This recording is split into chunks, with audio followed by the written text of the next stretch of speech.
Yo, what's going on, guys? It's your boy. Welcome back to another video. I am sorry I'm doing so much Marvel content right now. It shouldn't come as a surprise to anyone, but I am obsessed with Marvel, and Guardians of the Galaxy Volume 3 is like the best Marvel project that has came out in forever, and I really want to talk about it a little bit more.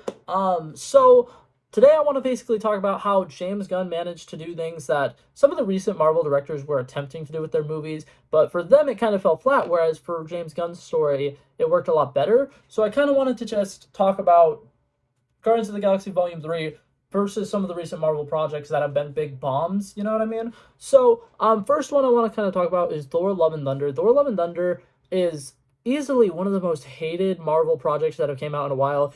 It wasn't as terrible as I think a lot of people give it credit for. Like, a lot of people are saying that it's like one of the worst MCU movies of all time. I don't think it's that bad. I think that honestly, if you rewatch it, you can tell there's a lot of moments that are very serious that have good emotional depth, like the Guardians of the Galaxy Volume 3 movie did. And I feel like a lot of people kind of undermine that a little bit. Something that I like about Guardians of the Galaxy Volume 3 is James Gunn built stakes a lot. There's a lot of different moments where you think some of the main characters are going to die. And Taika Waititi did that in Thor Love and Thunder, and it worked a little bit. But one of the main things that I want to talk about is the conclusion of Thor Love and Thunder and the conclusion of Guardians of the Galaxy Volume 3. Taika Waititi, for some reason, felt the need to have a bunch of Asgardian kids included in Gore the God Butcher's plan for some reason. Gore the God Butcher really just needed to get Stormbreaker from Thor. There was really no valid reason or explanation for why the kids were involved in the story. And that's something that I wanted to talk about when comparing these two movies is in Guardians of the Galaxy Volume 3, there are kids involved in the climax of the movie, and it makes sense a lot more in that aspect than it does in Thor Love and Thunder. In Thor Love and Thunder, one of the biggest complaints that I have about it is the ending scene where Thor gives his power to a bunch of kids for a little bit and they go around and they fight all these like weird shadow monsters. It feels so unnecessary, unearned, and really just like I feel like if you go back, you watch Thor and Love and Thunder, and you take out every scene that involves kids in that entire movie, it would probably structurally be a much better movie and it probably would make a lot more sense because I feel like it's just like every time you see the kids in Thor Love and Thunder, it interrupts the flow of the movie a lot, and it's supposed to add like some stakes and some kind of like, oh my god, there's something that could potentially, make Thor not be as good of a person. If all these kids die, it's going to be on Thor's shoulders or something like that. But it just feels like unnecessary, and it feels like they're using the children in that movie as a plot device, whereas in Guardians of the Galaxy Volume 3, there's a lot of children's on board of the High Evolutionaries ship, which could be seen kind of as a plot device, kind of like, oh my god, well, the Guardians of the Galaxy needed someone to save. But at the same time, it thematically makes a lot of sense because Guardians of the Galaxy, they're not just people who are killing bad guys, they have always been the kind of people who are caring more about saving people. Since the very first movie, they went from being terrible, shitty people who are getting arrested, and there's like a petty thief, and there's a guy who breaks out of jails all the time and is a bounty hunter and stuff like that. And none of them are great people, but them saving people and doing the right thing is kind of what made them these heroic guardians. And something that I like about this movie is Taika Waititi has these children aboard the ship, and he kind of makes them a part of the story as Drax is able to communicate with them and kind of make them friends and kind of like show that not only are the Guardians like great heroes, but they're also very compassionate. Now back to Thor Love and Thunder, Thor's interactions with the kids are all pretty terrible. Like, he's trying to be like a leader and trying to be like, don't worry, we're coming to save you. But almost everything he says is just like undermined with bad humor that doesn't really make sense. A lot of the CGI and that stuff is also really bad. Like the Astrid CGI where he's just like a floating head.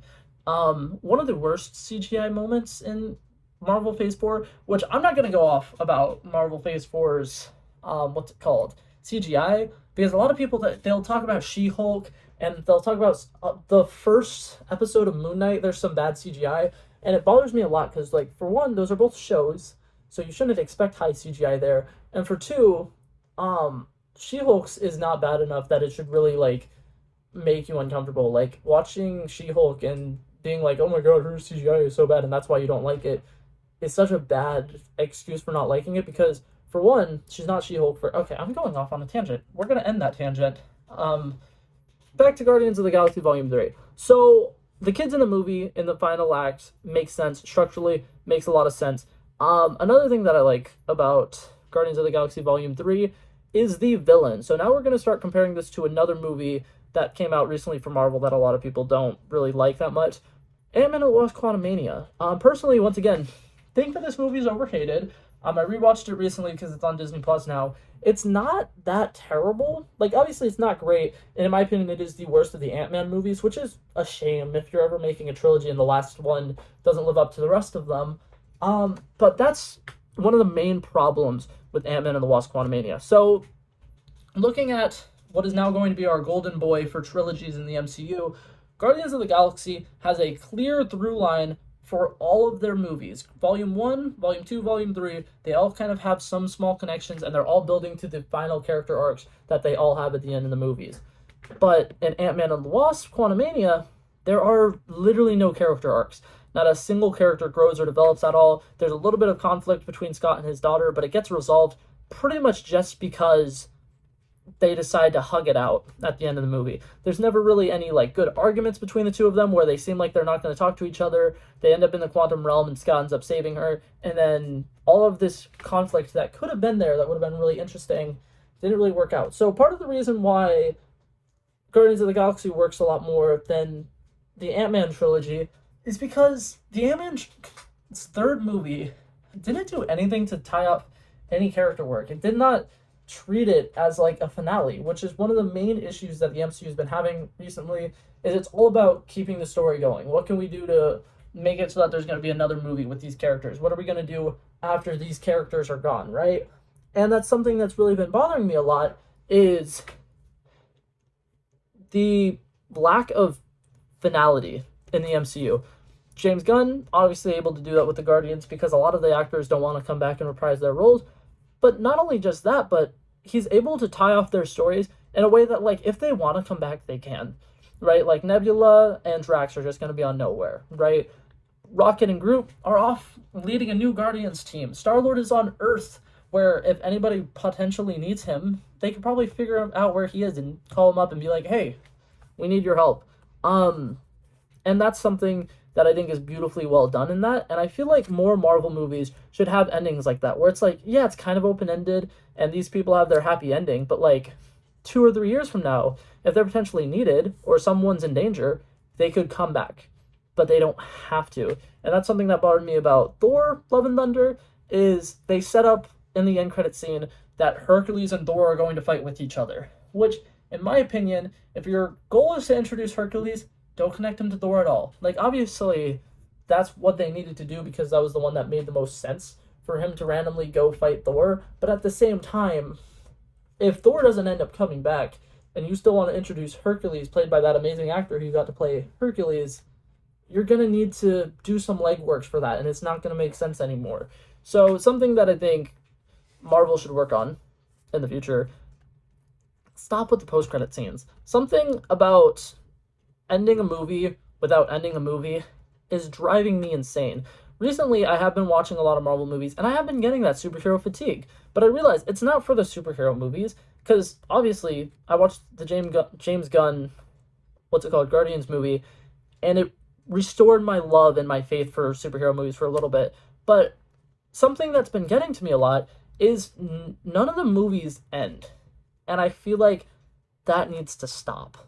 Like, ASAP, because Doctor Strange in the Multiverse of Madness, the final scene is just a eye-opening experience to something that's gonna happen in the future.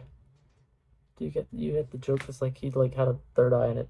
Yeah, okay. Anyways, and then, Thor: Love and Thunder kind of had a conclusion, but then, like I said, that post-credit scene makes it seem like, okay, now we're gonna see Thor again, and for some reason they're gonna be on Earth and he's gonna be fighting Hercules. Okay, that's odd. That's an interesting place to take this character.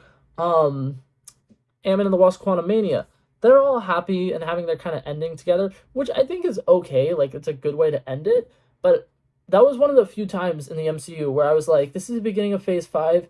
They low-key could do something really small to end that movie and kind of set up future things, and they didn't. And it's something that's bothering me. MCU doesn't seem to know when to develop stuff and when not to develop stuff. Because in my opinion, if you were to go through the last like 10 MCU movies and say which ones would be a good movie to set stuff up and which ones would not be good movies to set stuff up, they've been picking some of the worst ones to set things up with. What's it called? Eternals. It was the first Eternals movie. If you wanted to set up Eternals 2, go for it, right? But they have also introduced Dane Whitman's character, who I low-key have a feeling we're not going to see again. What's it called? Shang-Chi set up stuff with the Avengers, which I'm so excited for. That's really cool.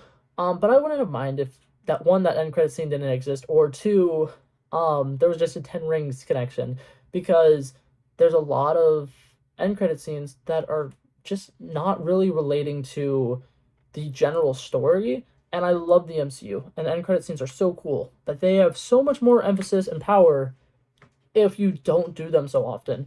So, that's pretty much all I had to say for this video. It wasn't a lot. I thought it was going to be a much longer video, actually, because I wanted to talk about the comparisons between Guardians of the Galaxy Volume 3 and Ant-Man and the Wasp 3. But, one of the main comparisons, I didn't even actually make this comparison, is the villains. And something that I like about the villains, and something that Guardians of the Galaxy Volume 3 does much better, is, if you're going to take out a villain easily, do it because of teamwork, not because of ants.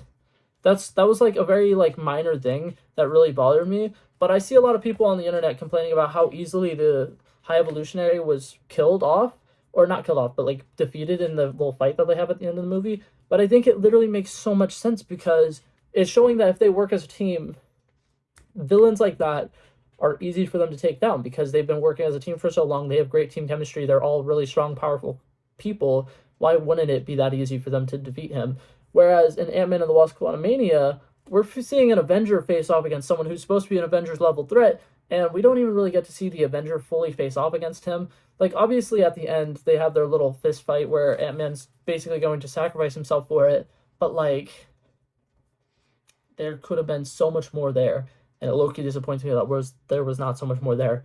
But yeah, that's basically all I wanted to say about this video. Thank you guys so much for watching. Hopefully you guys enjoyed it, and I'll see you guys in the next one. Peace out. Bow.